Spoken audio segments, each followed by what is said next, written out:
Je voudrais vous parler aujourd'hui de dégager son espace intérieur. Est-ce que votre espace intérieur finalement est libre, dégagé, tranquille, léger? La plupart du temps, notre espace intérieur est encombré, emmêlé, pesant, on se raconte plein de choses et du coup ça nous encombre. Donc je vais vous parler de dégager votre espace intérieur, qui est la première étape de la démarche de focusing, qui se déroule en 6 étapes. Mais là, je vous parle uniquement de la première, dégager son espace intérieur, car c'est une étape qui peut se faire indépendamment des autres. Pour vous présenter et dégager votre espace intérieur, je vais utiliser la métaphore du bureau. Si vous avez un bureau tout encombré avec plein de paperasses, différents sujets, différentes feuilles qui s'entremêlent, qu'est-ce que vous allez faire avant de commencer? Peut-être que votre bureau est très bien rangé, hein. Mais supposons un bureau tout encombré et emmêlé de papier. Qu'est-ce que vous allez faire pour pouvoir travailler de manière efficace? Eh bien, vous allez commencer par ranger, vous allez prendre les différents papiers, vous allez les regrouper par thématique, puis ces thématiques, vous allez peut-être les regrouper dans un dossier. Donc, vous allez avoir différents dossiers, différentes thématiques, et vous les disposez d'une certaine manière, de sorte que vous allez peut-être mettre la priorité sur un des sujets, c'est-à-dire je vais d'abord traiter celui-là, puis viendra celui-là après, etc. Et du coup, vous n'avez encore rien résolu, mais déjà, vous êtes dans de bonnes conditions pour pouvoir travailler. Voilà, ça va ressembler à ça, dégager son espace intérieur. Maintenant que vous savez à peu près de quoi il en retourne dans dégager son espace intérieur, eh bien, comment le fait-on? Alors moi, j'ai envie de vous inviter à le pratiquer en vous guidant. Si cela vous intéresse, vous pouvez vous installer tranquillement. Alors avant, je vais faire 2 précautions. La première, c'est si vous n'avez pas de problème, n'allez pas en chercher, n'allez pas vous encombrer vous-même, vivez tranquillement, posez-vous. Et la seconde, c'est cette phase n'est pas pour se débarrasser des problèmes. Et ça, c'est très important, car il ne s'agit pas de les rejeter et de vouloir les éliminer. Il s'agit au contraire de les mettre à la bonne distance. On verra ça. Donc, je vous invite, si vous le voulez bien, à vous poser tranquillement. Et dans un premier temps, ce sera de respirer. Moi, je ferme souvent les yeux. Vous pouvez faire de même. Comment je me sens maintenant? Est-ce que je suis encombrée? Est-ce qu'il y a des choses qui me préoccupent? Voilà. Prenez le temps avec vous-même. Vous pouvez même, si vous le souhaitez, vous donner une note entre 0 et 10. 0, vous êtes vraiment très encombré, très mal. Et 10, vous êtes parfaitement bien. Donc cet exercice, comme je vous l'ai dit, n'est pas fait pour vous. Mais si vous êtes entre les deux et que vous êtes encombré par certaines préoccupations, cet exercice vous est bien adressé. Donc, revenez à vous. Quelle serait la première chose qui me vient à l'esprit parce qu'elle me préoccupe? Donc, une fois que vous l'avez nommé, repéré, ah oui, il y a ça, eh bien, vous allez rassembler tout ce qui concerne ce sujet. Que ce soit les émotions, les relations, les préoccupations de toutes sortes qui concernent ce sujet-là. Une fois que vous avez l'impression d'avoir tout rassemblé, vous allez inviter cette préoccupation à prendre forme. À quoi pourrait-elle ressembler? Et là, il y a une image qui va vous venir. C'est toujours comme ça. Ça peut être une grosse boule, ça peut être un cube, ça peut être un sapin de Noël, ça peut être un bouquet, ça peut être un caillou, toutes sortes de formes.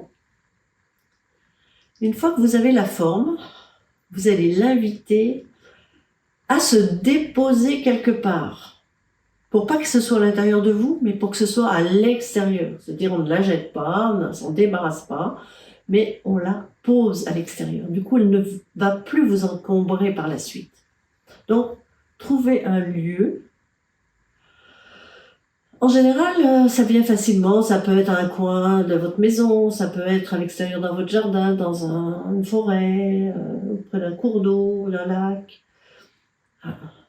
Mais ce qui est important, c'est de vous assurer que la préoccupation à travers l'image qui est venue, elle est bien, elle est au bon endroit, et que vous soyez bien quand elle est déposée là. Parce que par exemple, si elle est trop près de vous, vous allez continuer à ressentir un malaise.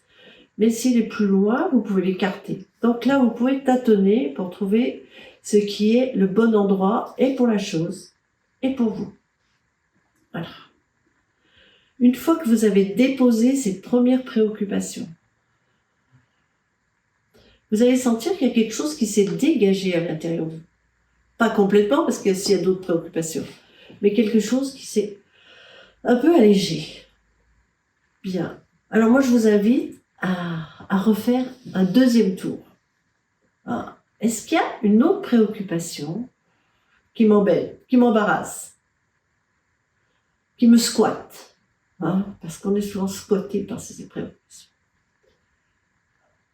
Et une fois que vous avez repéré cette deuxième préoccupation, hop, vous la désignez.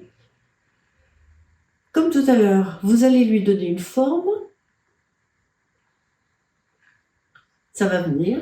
Prenez le temps nécessaire pour que la forme apparaisse une fois que vous avez tout rassemblé de ce qui concerne cette préoccupation. Et vous allez la déposer comme l'autre. Alors, elle ira peut-être rejoindre l'autre, mais il se peut qu'elle aille tout à fait dans un autre endroit. Et vous vous assurez que c'est le bon endroit pour cette affaire-là et pour vous-même. Et puis aussi, comme vous ne résolvez pas cette question, vous pouvez lui donner rendez-vous en disant « Bon, je m'occuperai de toi tout à l'heure ou la semaine prochaine, ou quand j'aurai un moment de disponibilité. » Voilà. Et puis, on va faire un troisième tour, un dernier tour. Voilà. Vous allez prendre là tout ce qui vous préoccupe et le mettre dans un contenant. Par exemple, ça peut être une grande malle, un grand panier, vous bourrez tout ça dedans. Vous voyez comment ça s'organise. Ça s'organise tout seul en général. Voilà. Et là, ça peut être une valise. Et là, maintenant, ce ne sont pas les petites préoccupations qui restent, que vous allez dégager, mais ce contenant. Et de la même manière, vous allez lui trouver un bon endroit pour se déposer, de sorte que vous soyez allégé. Voilà. Bien sûr, si vous aviez d'autres préoccupations, vous pouvez de vous-même refaire des rounds comme ça, mais je vais m'arrêter là pour aujourd'hui. Et voilà, je vais juste vous demander de prendre le temps de sentir, maintenant que vous avez déposé ces préoccupations à l'extérieur de vous, sans vous en être débarrassé. Mais là, vous les voyez dans votre champ de vision, dans votre paysage, vous pouvez les observer. Comment c'est pour vous? Vous pouvez voir par rapport à la note du départ, est-ce que ma note a changé? Comment c'est maintenant que j'ai déposé ça? Est-ce qu'elle a un petit peu monté? Ou beaucoup? C'est pas interdit. Voilà. Prendre le temps de sentir comment c'est d'avoir son espace dégagé, son intérieur beaucoup plus léger et moins encombré. Voilà. Il se peut aussi que si vous laissiez apparaître un paysage, ça peut être aussi une bonne chose. Quel serait le paysage qui viendrait à moi maintenant? Voilà, je vous laisse le temps de laisser se former ce paysage. À quoi il ressemble? Quand vous le voyez, qu'est-ce qui vous apporte maintenant que c'est dégagé?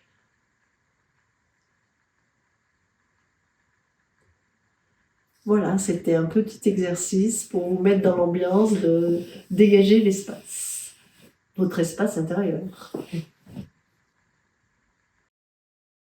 Bien, maintenant que nous avons terminé l'exercice, on peut envisager à quoi sert cette étape de dégager son espace intérieur. Alors, la première objectif, ce serait déjà de lister ses préoccupations. Parce que il arrive que des fois, on a tellement de choses qui nous encombrent que c'est tout emmêlé. Et là, on va pouvoir les lister de manière différente, les différencier, si vous voulez. Ce qui est le plus important dans cet exercice, c'est d'arrêter de se confondre avec ses problèmes. En général, même si vous écoutez les gens dans la rue, ils vont parler de leurs problèmes trop souvent. Et ils se confondent avec leurs problèmes. Là, je ne suis pas mes problèmes. Mes problèmes sont à l'extérieur de moi et maintenant je peux exister sans mes problèmes. Même des choses très difficiles comme des maladies, on peut les déposer aussi et arrêter de s'identifier à cette maladie, ce qui est parfois très difficile quand on a une maladie forte, importante. Les gens ne parlent que de ça. Bien sûr, les médecins n'ont deuil que pour ça. Mais nous, on peut se confondre. Mais non, je ne suis pas ma maladie. Je ne serai jamais ma maladie. Donc, arrêtez de s'identifier à ces problèmes et à ces préoccupations. Il y a un autre aspect qui peut être intéressant, c'est aussi de mettre de l'ordre et de hiérarchiser ses préoccupations. Parce que peut-être, vous allez voir, il y en a qui se mettent côte à côte, il y en a qui se mettent plus près parce qu'elles nous font déjà signe, elles disent « Ah, mais je veux que tu t'occupes de moi en priorité ». Donc, elles se manifestent pour attirer notre attention. Et puis, les images qu'elles ont prises, comme vous savez, dégager l'espace, vont déjà pouvoir vous donner des indices sur ce qu'il y a derrière ces préoccupations. Par exemple, si vous dégagez, je me rappelle quelqu'un qui avait dégagé une préoccupation qui était une maladie qu'elle avait. Elle l'avait mis à côté d'elle, mais ça avait pris la forme d'un bouquet de fleurs, ce qui l'avait totalement surprise, parce que comment une maladie peut ressembler à un bouquet de fleurs, ça, je ne sais pas. Mais ça lui parlait, ça prenait du sens pour elle. Peut-être que c'était en fait quelque chose d'un cadeau. Vous voyez. Autre aspect important, c'est qu'on les met à bonne distance et comme au lieu d'être envahis, au lieu d'être collés à ces préoccupations, on les met à la bonne distance. Et cela va nous servir par rapport à ce qui va se passer quand on va vouloir faire un focusing, parce que on ne peut pas faire un focusing si on est pris par sa préoccupation. Il faut qu'elle soit à la bonne distance. Voilà.